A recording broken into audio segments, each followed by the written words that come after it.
morning, world. Today, I'm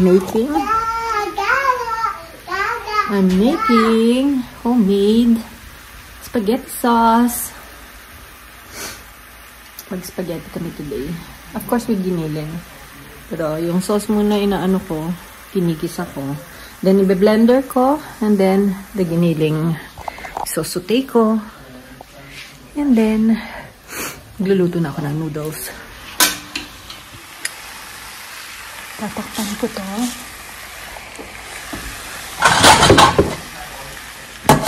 Para maluto agad. Meron yan onion, tomato, paprika, or bell pepper, and onion, garlic, ano pa ba? Nilagyan ko ng zucchini. I'm gonna try today with a little bit of zucchini. Kung anong lasa niya. Wala kasi kaming carrots.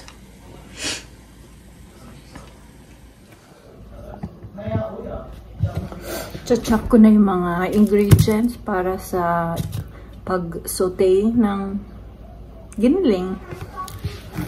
Garlic. You can never have enough garlic. So, dapat maraming garlic.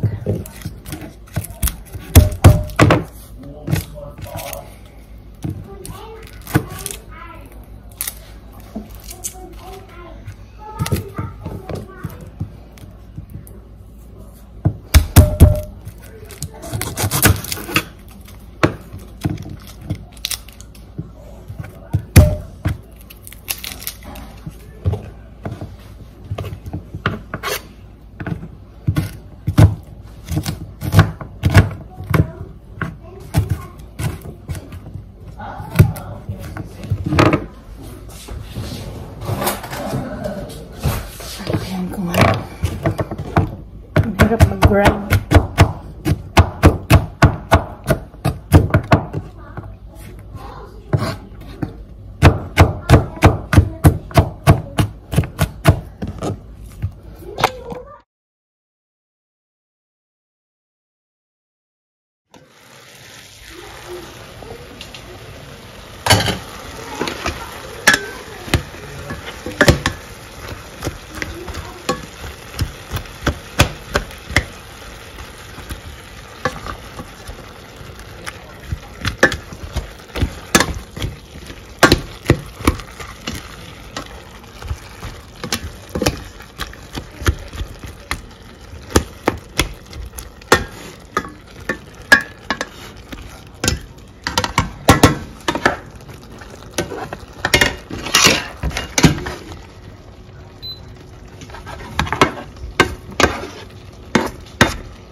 I think today kulang ang tomato. So, dadagdagan ko ng tomato paste.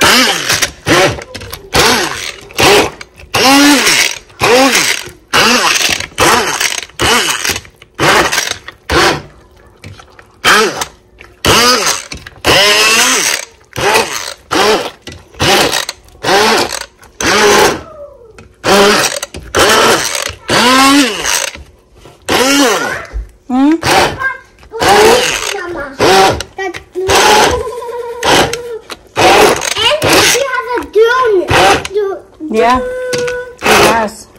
Maybe you can fly it with him. It just helped. It's just 700 euro. Oh my God, that's expensive. He bought it. Yeah, that's expensive.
Tingnan natin kung may buo-buo pa. Wala nang buo-buo. Yan. Dadagdagan ko to ng tomato sauce. Tomato paste. Kasi kulang kami ng tomato and walang groceries today. So,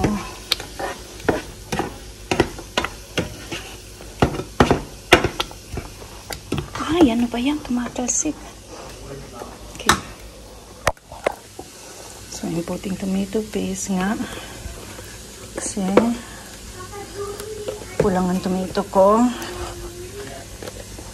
Usually, marami akong tomato. Pero kasi walang bukas na ano today. Kasi it's holiday. So, walang bukas na groceries. And I cannot buy.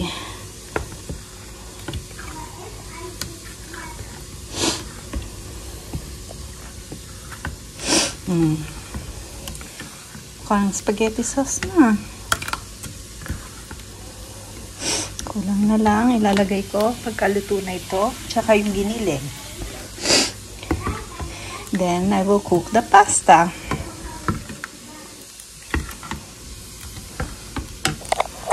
Ready na ko nito.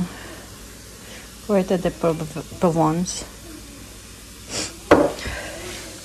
Sa spaghetti sauce ko.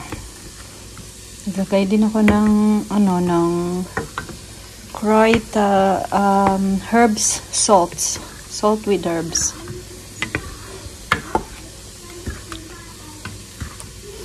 Pwede ko na ilagay yung giniling.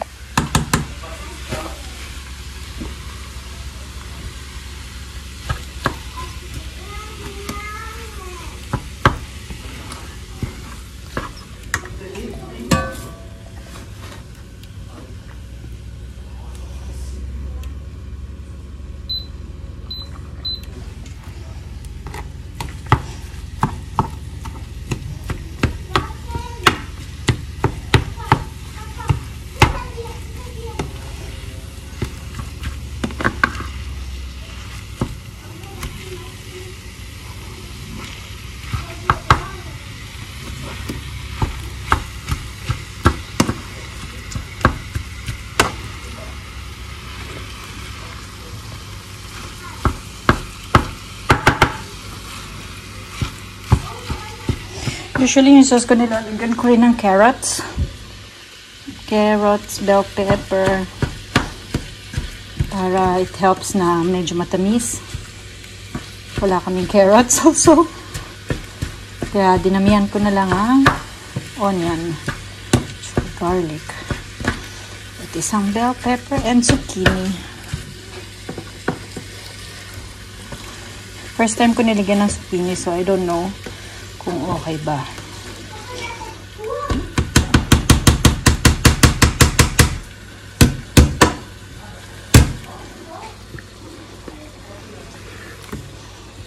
So, taste this already. Let's taste.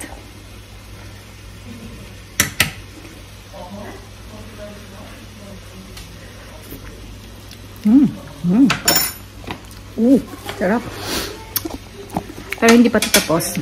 Kasi yung meat, titimplahan ko pa. Lalagyan ko ng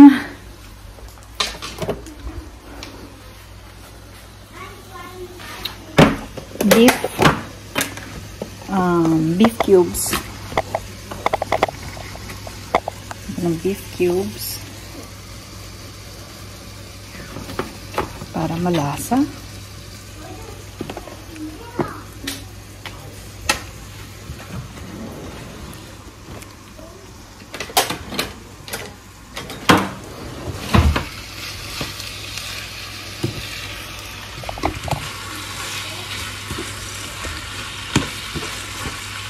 Ito na lang ginamit ko kasi gagamitin ko nito sa spaghetti. So, para hindi sayang. So, hugasan.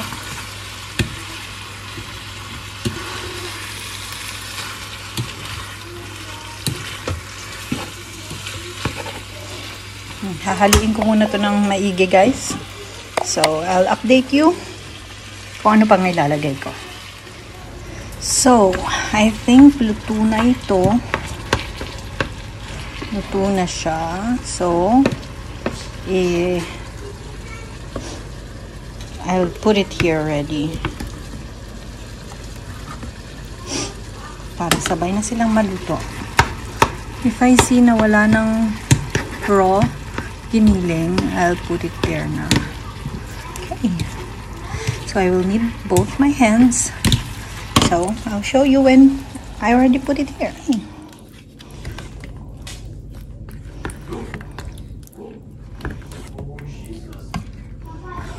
Nice color. Now I will start cooking my pasta. To wipe this first para malinis ang lulutuan ko ng pasta. Okay. Jayron and Jocelyn, what pasta do you want? The normal spaghetti or the schmetterling? Okay. When I cook my pasta, this is the butterfly noodles. Sabi nila, yan ang gusto nila. When I cook my noodles, I see to it na boil muna siya, and then I'll put the salt. And then this one. I'm not putting oil habang binoboil ko. But afterwards, kapag tapos i-boil, tapos i-drain, doon ko lang lalagyan ng oil. Yes. Ito naman, lalagyan na natin ng timplahan na natin kung anong kulang. Kasi yan. Tingnan natin.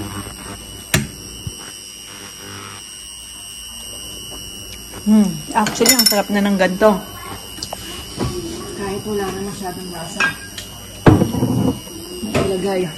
But I'll still gonna put this one a little bit pa.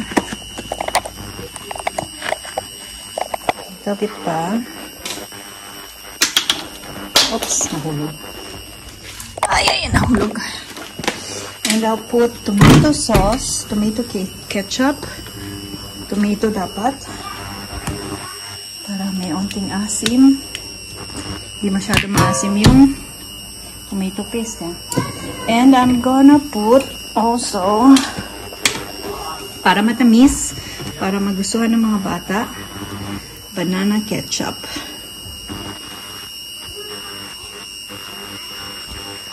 Banana ketchup.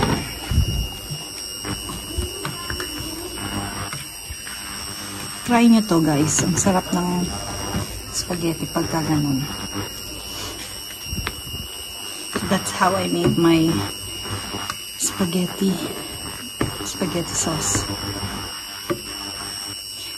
Filipino style spaghetti sauce. Manatang ulit. Manatang ulit.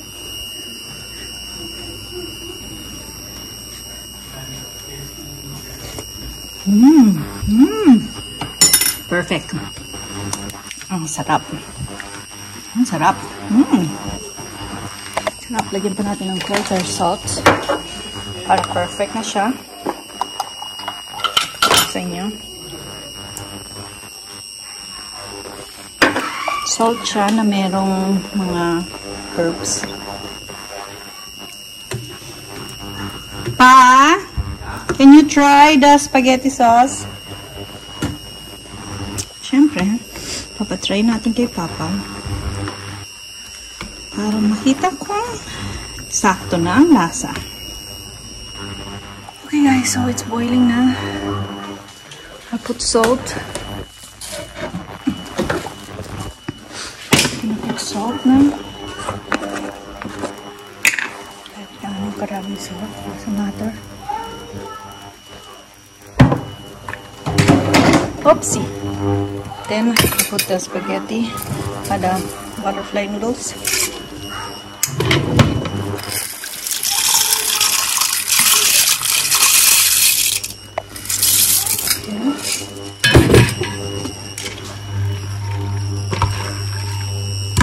I think more. Okay. And I'll wait until this is cooked. Kasi luto na ito. So, pwede na. Guys, yung tomato ko nagkulang lang. So, kung gagawin niyo ito sa bahay, mas maraming tomatoes, mas maganda. And with carrots, mas maganda. Kasi, nagkulang lang ako ng mga ricado na wala sa isip kong bumili ng carrots and tomatoes. So, the more maraming gulay, the more better. The more better. Excuse me. I mean, the better it is. Para kung mapili ang anak nyo sa gulay at hindi sila kumakain ng gulay, this is my way. See, I put a zucchini and hindi mo malalasahan ang zucchini. Dapat pala dinamihan ko pa. So, pwede mong damihan ng zucchini kasi hindi mo malalasahan yung zucchini inside. Tingnan mo, may bell pepper, tomatoes, onion, garlic, and zucchini. And it tastes very good. So, magugustuhan to ng mga kiddos. So, thank you for watching, guys. Bye. Finish. You know it's working. Parsley.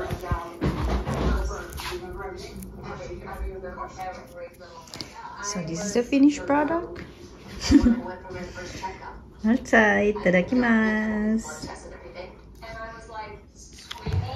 You can put mozzarella cheese, optional, but it's good with it.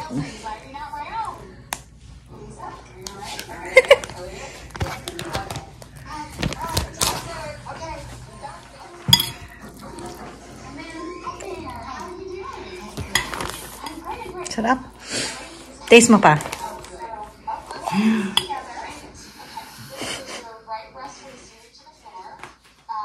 Without the sauce. Ewan ko sa'yo. Oh my God! Oh my God! How's it? Sarap. Thank you, Papi. Matsai! Matsai.